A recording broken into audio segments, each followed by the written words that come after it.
Bakwethu sokuyikudibana njalo uhlelo lwethu lwamaviki wonke buza iBhayibhili likuphendule. Ngihamba labafundisi bami ababili, mfundisi CK Mpofu lo OB Mpofu, mina ngimfundisi uNdlovu. Ngingakabaniki ithuba lokubana balibingelele nantu ugwalo lwethu esiluveza amaviki wonke, when God said remember. Lolu gwalo liyasincedisa ukuzwisisa indaba esikhuluma ngayo, indaba yeSabatha. Bafundisi, siyalamukela, lingamukela abalaleli. Siyabonga mfundisi. Salibonani balaleli. Siyalamukela kuhlelo lwethu buza iBhayibhili likuphendule. Okhulumayo ngumfundisi uMpofu CK. Salibonani balaleli. Siyalamukela njalo kuhlelo lwethu lwale iviki lapho sifunda khona iBhayibhili sindawonye. Okhulumayo ngumfundisi OB Mpofu. Siyabonga. Siyabonga abafundisi, siyalamukela njalo. Siyabonga ubana lilapha ukusincedisa lokusihlomulela ngelizwi likaNkulunkulu. Silokhe silandela indaba yethu yeqiniso ngeSabatha. Sesibanga emaphethelweni balaleli, sesiyawigqiba masinyane le indaba. Isishisa mpela. Ngithemba lokubana liyaphathiseka ngemakhaya. Sikhangela ukubana sifundile iBhayibhili kusukela kuGenesis size siyefika sesibanga kuSambulo. Sizama ukulonda umzila weSabatha. Ubana kanti njobana sibona ukuthi kusukela kuGenesis size siyefika kuSambulo kakula muca otshengisa inguquko yeSabatha. Kungakukhona yini okungasilamulela eBhayibhilini kusitshengise ukuthi kukhona okuzakwenzakala okuzaguqula ukukhonza ngeSabatha kusiya ekukhonzeni kosuku lokuqala lweviki?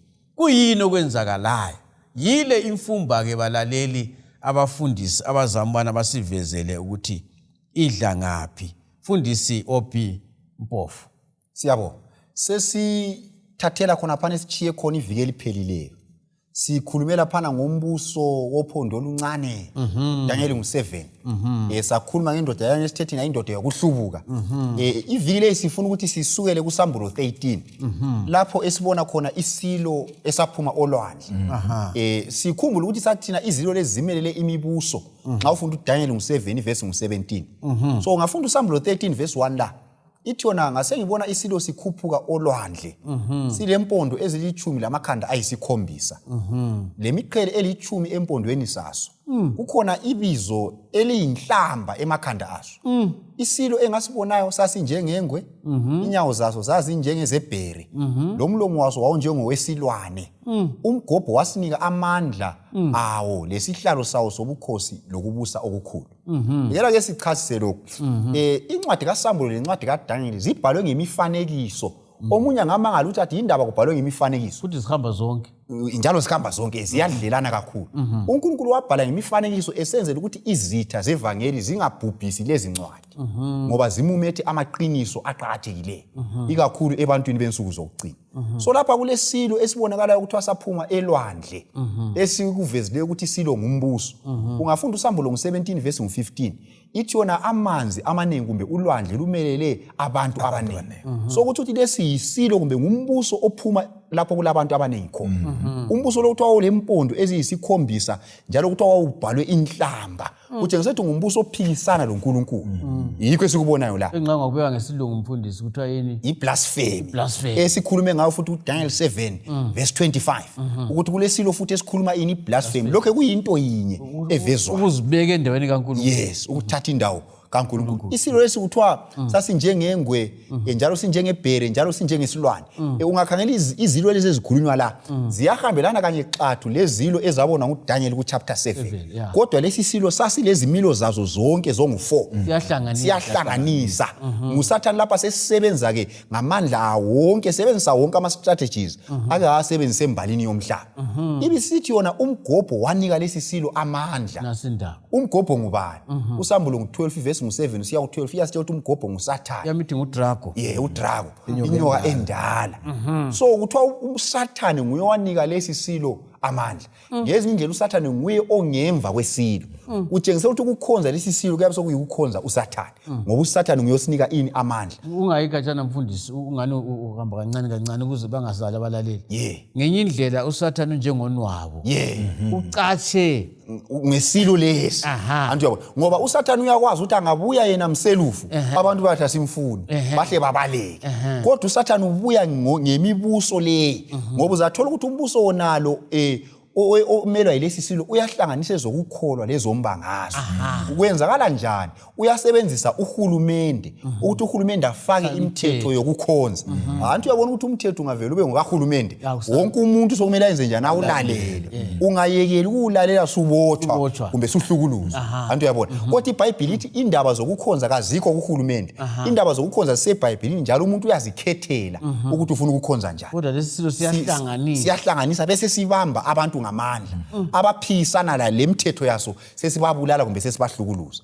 So isilo lesi senzani embalini siyakutshela ukuthi isilo lesi saguqula imithetho kaNkulunkulu ikakhulu umthetho wesine umthetho weSabatha. Ungayikatshana mfundisi ngisengubamba umlomo ukuthi kungaba lesizathu yini esenza ukuthi isilo lesi sinqanele kweli-10. Yes. Kulesizathu yini esisobala esenza ukuthi endaweni yokunqanela oqala sinqanele wona lo wesine kulana emthethweni wesine lo. Siyabo. Umthetho wesine ungawukhangela kuhle usenzikini yemithetho eli-10. Umthetho wesine ungakhitshwa emthethweni eli-10 akusacaci ukuthi imithetho le ivela kubani. Antu uyayibona indaba. Akusacaci ukuthi vele umnikazi wemithetho yena wenzani. Gunya bani elimenza nike abantu imithetho. Akusacaci futhi ukuthi umnikazi wemithetho ubusa ngapi. Antu uyabona. Kodwa umthetho weSabatha yiwo lezinto lezi zongu-3 uyasivezela ukuthi imithetho ngekabani. Usivezela ukuthi yena lo uvele igunya lokuthi anike imithetho lithatha ngaphi ngoba wadala. Isivezela ukuthi ubusa ngaphi ezulwini lasemhlabeni. Yes. Ungakhangela kuhle esikolo kwakulezinto abafunda abake bafunda esikolo kwakulezinto kwakulencwadi okuthiwa yisecular esasiyibona iphiwa amateacher ukuthi beyisayine ngumbe yabi announce umhlangano. Incwadi leyani ngaphonga ukuhamba nje ingela sidindo. Akula muntu ongayilalela vele ngoba lo bambana ngabhala incwadi. Kodwa ukuthi kubonakala ukuthi incwadi le ivela emuntwini olamandla lapha esikolo kumele kube lesidindo lesignature ekamphathi isikolo. So usuku lweSabatha lufana lesidindo lesignature kaNkulunkulu yilo oluveza ukuthi imithetho le ngekabani vele umnikazi ungubani wenzani. So yikho uSathane ehlasela umthetho weSabatha ngoba uyakwazi ukuthi yinziki njalo yisidindo semithetho eli-10. Nasindaba. Kule ndaba yophondo sike sayithinta mfundisi sikhe. Ngiyabonga mfundisi. Sizafunda lapha eBhayibhelini encwadini kaDanyeli u7 ivesi ngelika 25 esike sayifunda ngeviki eliphelileyo. Kugcizelela lapha ukutshebana okukhona phakathi kwencwadi kaDanyeli lencwadi kabani kaSambulo. So ke ukuze sizwisise lapha ngizaqalisela evesini ngelika 24 kuDanyeli chapter 7. Ithi yona ke impondo ezili-10 zingamakhosi ali-10 azavela kulowo mbuso. Kuzavela enye emva kwawo. Yona izakwehluka kwawo kuqala. Izacitha amakhosi amathathu. Verse 25. Izakhuluma kubi ngophezulu konke. Ngale kuSambulo kuthiwa elinye lempondo lalekhanda elilotshwe inhlamba. So lapha kuthiwa uzakhuluma kubi ngophezulu konke. Lakho ikuzenza uNkulunkulu kuyikuhlambaza uNkulunkulu iblasphemy ngesikhiwo. Abe sesithi izakhuluma kubi ngophezulu konke. Ihluphe abangcwele bophezulu konke. Izanakana ukuguqula izikhathi zemikhosi lomlayo. Abangcwele bazanikelwa esandleni sayo iminyaka emithathu lengxenye. Singakukhangela futhi khona phana sinanzelela ukuthi munye kuphela umthetho phakathi kwemithetho eli-10 osipha isikhathi. Umthetho wesine othi khumbula usuku lweSabatha olugcine lungcwele. Isivezela isizathu sokuthi kungani kumele silugcine, kungani kumele siphumule ngalo. Ayikhona thina kuphela, thina lezimuli zethu labantwa bethu lezifuyo zethu labo lezisebenzi nako konke nomzini osemzini wakhe. Kuyasivezela isizathu sokuthi kungani uNkulunkulu watsho njalo. So ke lapha kuthiwa izanakana ukuguqula izikhathi zemikhosi. Lo esikhuluma ngayo ngumbuso esikhulume ngawo ohlanganisa ezombangazwe uphinde futhi uhlanganise lani lezenkolo. Ngenye indlela mfundisi singabamba umlomo uDaniel into le wayitshengiswa ingeke yenzakala ukuthi kuzaba lombuso yebo ozaguqula izikhathi lemithetho kunjalo. So uNkulunkulu kakumjumanga yikho sifunda ngakho lokho aphinda akugcizelele futhi ngoba wayekubonela ukuthi kuzakwenzakala. Isizathu esenzela ukuthi sibe lobufakazi ukuthi nxa sokusenzakala sithi ngempela iBhayibheli liqinisile kaliphambanisile lutshola kancane. Isimanga sokuthi nxa eza kunakana ukuguqula izikhathi zemikhosi lomlayo. Isimanga imithetho yalapha emhlabeni ukuze uyiguqule idinga iParliament. Kakula muntu oyedwa ongawuguqula. So kangangalani umthetho kaNkulunkulu kawuphonga ukuguqulwa nje loba ngubani ukuthi isibindi esingaka usithatha ngaphi. So lokho kumele kusilimukise ukuthi sinanzele ukuthi hayi la ngamandla lombuso osuphikisana lombuso kaNkulunkulu. Khona umfundisi angithi kwathinta umfundisi oBhila phana ukuthi amandla la asebenzisa ezombangazwe yebo political power yebo futhi asebenzisa ezokukholwa ireligious power kunjalo njalo futhi ukuthi uSathane ucatshe emva kwazo kazange lapha ngoba uyangenyoka angithi kazange usebenza njalo kazange uyethi Eva bona mina yimi uSathane uzangami usebenza ngesikhiwa esithi medium ule medium lento asebenza ngayo yena ecatshe emuva ule dombo alisebenzisayo.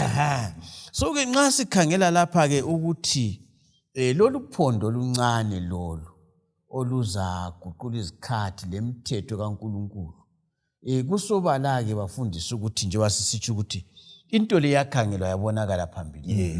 Ngisike sakhuluma kuvike epheleyo ngendaba yalindoda yokuhlamuka into yinye yini kudlelana ngapi umbuzo omuhle lo.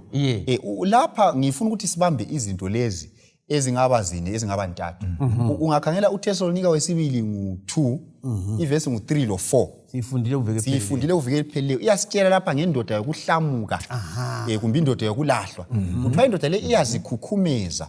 Uvesi ngo4 ithi yona uyahlala ethempelini likaNkulunkulu ezibiza ngokuthi uNkulunkulu. Uyabona anti uyabona ukuthi lapha uThesalonika uthi indoda le yokuhlamuka izibiza ngokuthi inguNkulunkulu ngezindlela ima endaweni kaNkulunkulu izenza uNkulunkulu. Ube subuyela uDaniel 7 ivesi ngo25 kuthiwa ukhuluma iblasphemy. Anti uyabona ukuthi lapha kukhuluma ukuthi uthatha indawo kaNkulunkulu. uDaniel 7 verse 25 kuthiwa uyenza iblasphemy uthatha indawo kaNkulunkulu futhi. Ngahamba kuSamulo 13 kuthiwa ukhuluma inhlamba iblasphemy futhi uthatha indawo kaNkulunkulu. So kuzo zonke lezi zahluko kuSamulo 13 uThesalonika 2 la kuDaniel 7 ukhuluma ukuthi indoda le umbuso lo uthatha indawo kaNkulunkulu. So kusisho ukuthi ngumbuso munye ozenza wona olamandla ukuguqula imithetho kaNkulunkulu. Njalo kulezi zahluko umbuso lo uhlukuluza abangcwele bakaNkulunkulu. Kuthiwa ipersecution yesikhiwa. Uyahlukuluza abangcwele ngenxa yani ngoba sithe thina usebenzisa uhulumende. Anti uyabona. So uhulumende nxa esefaka umthetho olezokwenza ngokukholwa abantu bengasawulandeli abantu sebeqalisa ukuhlukuluzwa. So embalini kumele sikukhangele khona kukhona umbuso onjalo kumbe ngithi mina ikhona imbuso esike yaphila embalini isenza khona lokho kanye okukhulunywa liBhayibheli ukuthi iyahlukuluza kumbe iyazingela abangcwele bakaNkulunkulu ibabulala ngenxa yokuthi bona bathi hayi thina soze silandele okwenu sifuna ukulandela okuseBhayibhelini sifuna ukugcina isabatha elingaphi eliseBhayibhelini. Bona bethi hayi thina sifuna ligcine lokho abantu babe sebebotshwa ke behlukuluzwa abanye bebulawa. Umfundisi sikhe sincedise ukuthi khonokho ukuthi yizinto zabantu ukuthi abantu bangenza into yabo bese befaka umthetho ukuthi abantu uNkulunkulu enefaki lo sokungani ngumthetho kaNkulunkulu. Akuyilandisi. Ngiyabonga mfundisi. Sizafunda lapha eBhayibhelini encwadini kaMathewu ngo15 sikhangele ivesi lesithathu lelika 8 lo 9 uJesu lapha nxa wayekhuluma lababhali labaFarise uthena ke kuvesi yesithathu uthena ke wabaphendula wathi lani ke kungani lisaphula umlayo kaNkuluNkulu ngenxa yesiko lenu na? So kusitsho ukuthi base beqhakathekisa isiko ukwedlula umthetho kabani kaNkuluNkulu. Uyababuza ngenye indlela mfundisi ungakayikhathana nxa sikhangela ngendaba yesabatha. Angitsho abona ukuthi kulamalanga kunjalo abantu abazibekele wona. Ngahamba kithi eLupane enzalwa khona kulesithathu. Amalanga okuzila. Amalanga okuzila. Yes. Kwesinye isikhathi abantu bayakuqinisa khona. Right. Angithi kasikhulumi ngakho. Kodwa sikhuluma ngokuthi abantu bafaka into yabo. Yebo. Ilanga labo. Yebo. Ayitsheli kaNkulunkulu. Ayitsheli kaNkulunkulu. Kodwa bese befaka lo mthetho ukuthi khona ongasozenze lokho uza kwenziwa lokho. Uyakwenziwa lokho. Uyajesiswa. Kuba into eyisimanga. Nxa singakhangela imbali ngamafitshane. Kungaba khona yini esikukhumbula embalini okwenzakala khona into enjalo. Ngiyabonga mfundisi. Ungakhangela okwenzakalayo embalini ngomnyaka ka321 AD. Kwaso kungeminyaka phose engu300 ngemva kokuvuka kukaJesu. Kwaba lo mbusi uEmperor Constantine. Yena vele ngokukhonza wayeyisikhonzi selanga. Uthe nxa eseyamukela ivangeli wasenanzelela ukuthi embusweni wakhe vele kwakukhonzwa kugcinwa usuku lwangesabatha. Njengoba ke yena wayengumkhonzi welanga ulabo futhi labanye ayekhonza labo. Wasefuna ukuthi kube lo manyano naye wamukela inkolo le yesiKristu eseBhayibhelini. Wabhabhathizwa. Uthe nxa esebhabhathiziwe ke wasesithi njengoba ke sengamukele inkolo kakugcinwe ke usuku lwesonto olokuqala lweviki. Kulapho esithola ke embalini kubekwa umthetho wakuqala ofaka ku-constitution yomhlaba yombuso othile ukubana ke kukhonzwe ngosuku lokuqala lweviki. Futhi okwenzakalayo ukuthi wasemisa imisebenzi ethile like ezamacourt le minye imisebenzi ama industry okudlalwa kwabo kubani bani. Kodwa ke wasesithi labo abalimayo baza kuvunyelwa ukuthi balime ngosuku lwakuqala lweviki. Iyo icompromise yakuqala yokuvumela ukukhonza ngosuku lwakuqala lweviki. Asikuthole eBhayibhelini lokho, sikuthola embalini kusenziwa ukuthi kwenzakala njani. Ukuthi kwenzakala njani kusenziwa umbusi. Abafundi beBhayibheli balaleli ngithanda ukuthi ndikhuthaze ukuthi ukufunda iBhayibheli le imbali yona lisobala emntwini wonke sonto okuthiwa iyadingwa ibhaliwe. Kunjalo singangezelela khona ukuthi idate yangikhona kumhla ka7 March 8321 okwafaka lowo mthetho. Kwaba umthetho. Babathi bona abanye imbali yaziphinda. Iveli yaziphinda. Siyabonga mfundisi. Ivesi khonapho mfundisi ebengakayibali ibisisithona ke labantu bangidumisa ngemilomo yabo kodwa inhliziyo yabo ikhatshana lami. Bangikhonza ngeze befundisa izifundiso eziyimilayo yabantu. Sike sakhuluma ngakho futhi ngeveki eliphelileyo kodwa ke sifunde encwadini kaMarko lapha ke sesifunde encwadini kaMathewu ukuthi abantu bayafaka into yabo bayisekele baze bachaya umthetho. Mfundisi Opi, siyabonga. Lokho kuyizinto kwayenziwa ngamanyathelo athile kulandelana. So kwenziwe umthetho lo ka321 AD. Ngo325 AD ngemva kweminyaka engu4 kwabuya undoda othiwa nguBishop Sylvester. Wasesithi hayi kuthi ukuthi thina njengobana singamaKristu wakubeka njalo singasalandela usuku lwamaJuda. Batsho njalo bona bathi usuku lwesabatha ngolwamaJuda.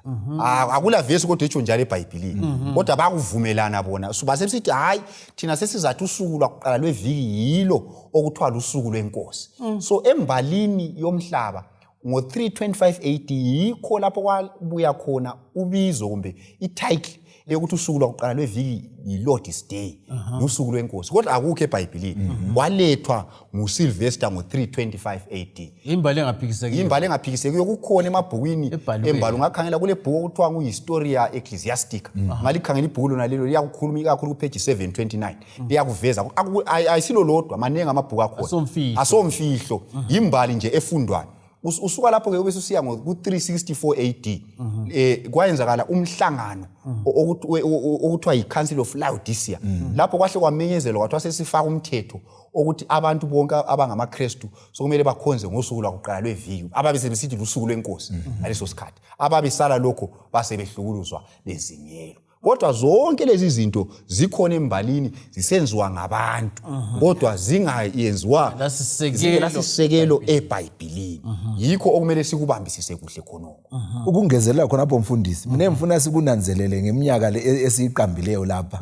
Yikuthi uzananzelela ukuthi abafundi bonke bakaJesu abaphila loJesu kugoqela loPaul ngaleso sikhathi kusenziwa inguquko lezi bavele sebefile. So encwadini zabo asingaphambaniseki balaleli abazange balobe ngokuguqulwa kokukhonza kosuku lwangeSabatha. Siyabonga abafundisi. Indaba le inzima balaleli. Kodwa okuhle ukuthi okubhaliweyo kubhaliwe akuphikiseki. Angithi lo Pilato wathi njalo wathi what I have written wathi ngubhalile sengubhalile. Into ebhaliweyo ungeke ulahleke. Kunjalo. Uyazi nxa usenelisa ukuthi ubale into ebhaliweyo. Elinye ibhuku abangalifunda ngelibhuku elihlona the history of the Council of Churches. Liyakuletha konke likulandelanisa imbali lesikhuluma ngayo ukuthi kwafaka umthetho lo ngesikhathi esingaka wafaka umthetho lo kuyachasisa indaba lezi zokuguqulwa kosuku lweSabatha. Ngoba siyabonga abafundisi umkhondo besiwulanda anti ngeke ngakukhuluma siphambilini. Ngathi mina nxa lokho sisithi thina uMose uthi akugcina usuku lweSabatha. Uthi khumbula usuku lweSabatha. Uze ngapha kuJesu ugcina iSabatha, uze kuPaul labapostoli bonke. uJohane uthi nganisemoyeni ngosuku lwenkosi. Yebo. Sesidinga ukuthi kanti manje kwahamba njani? Yike sesikuchasisa kathesi. Ukuthi kwahamba njani? Umkhondo wendaba nanku uphelela la. Kunjalo mfundisi. Angazi ukuthi singathini ngamafitshane singakavali. Ngikhumbula mina ngakithi bafundisi. Kulondodo wakwe wantshontsha esiphaleni sangakithi amabele. Ngaleso sikhathi izakhamuzi zazijayele ukulonda umkhondo. Balandela unyawo lwakhe lazongena emzini wakhe khoqo. Angithi bakwathi otshontsha amabele ngubani? Unyawo nani? Ubani unyawo nani? Kungaba sebusuku bayadinga ingcebe ethu kumbe ini bavala unyawo lolwa. Kunjalo. Kwakujela ukuthi abantu abamasela CK abantu abanenyawo ezinkulu. Vele kwakunjalo. Kwazi kathesi kule masela. Ngikho ngizama ukuthi mina indaba le silanda umkhondo wayo. Sizama ukuthi sidinge balaleli ukuthi kanti unyawo luphelela ngaphi. Sesikubonile ukuthi iBhayibheli lakhomba ukuthi kukhona umbuso ohlanganisa inkolo lezombangazwe. Endusathana ugangile kakhulu. Kunjalo. Ngoba ngabe wabuya ngezombangazwe abantu asikulaleli kwethu lokho. Kodwa wabuya ngecatshe eBhayibhelini, ecatshe church, ecatshe enkonzweni. Singathini ngamafitshane kumlaleli ofuna ukuthi iqiniso alazi iqiniso kungamncedisa njani? Mina engingakutsho mfundisi ingqobe esiphiwa nguJoshua. Encwadini yakhe ku24 ivesi ngelika 15. Ngizayiphinda futhi uthi yena ke uba lingafuni ukuyikhonza inkosi. Khethani lami umhlalo eliza kumkhonza. ONkulunkulu abakhonzwa ngokhokho benu elizweni elingaphetsheya komfula iEufrate loba onkulunkulu bama-Amori elihlala elizweni labo. Mina lendlu yami sizayikhonza inkosi. Haleluya. Ingqobe le ngifuna ukuyinika abalaleli. Njengoba ke sesizwileke lo mkhondo sesiwutholileke. Ngithi mina kuhle ukuthi sikhethe ngokulandela umzila lokusifike lapho kuphelela khona indaba. Siyabonga. Obi. Siyabonga. uJohane ngu14 verse ngu15 ithi nxa lingithanda liyakugcina imilayo yami. Ngiyakholwa mina ukuthi abalaleli abasizwayo lapha bayamthanda uJesu. So izihlobo ezithandekayo inkuthazo ilapha. uNkulunkulu kabeki umuntu ucala nxa kade engakwazi. Kodwa nxa usukwazi uJesu umthanda, osokusele ukuthi uthathe inyathelo elokulandela iBhayibheli. Awulandeli umuntu, awulandeli ibandla elithile, ulandela iBhayibheli. Wenza okufunwa nguJesu wakho omthandayo. Njalo okusindisayo ngokuseBhayibhelini. Okwabantu akusindisi, amasiko awasindisi. Okusindisayo liBhayibheli. So asilandele nini iBhayibheli hathi amasiko abantu aphikisana lentando kaThixo. Bafundisi siyabonga. Ngithanda ukuthi ngithi kithi labalaleli liyakhumbula ukuthi besisithi sizakhuluma ngendaba yeAfrika leBhayibheli leSabatha. Isithuba soze lisivumele. Kodwa yekelani ngikutsho lokho ukuze abalaleli bancediseke. Imbali sitshela ukuthi eEthiopia iSabatha lagcinwa kazange vele liyekele. Ngenye indlela abantu abansundu balembali laseGhana kweSabatha. LaseGhana. Silembali enhle yokugcina kweSabatha. Nasi ngqobe balaleli zakithi abantu abansundu bayaziwa ukuthi kungakafike abanali abamhlophe eGhana laseEthiopia abantu abansundu baligcina iSabatha elikaNkulunkulu elomthetho wesine. Sinika ingqobe kini njengabalaleli uNkulunkulu uthi yena khumbula usuku lweSabatha lugcine lube yingcwele.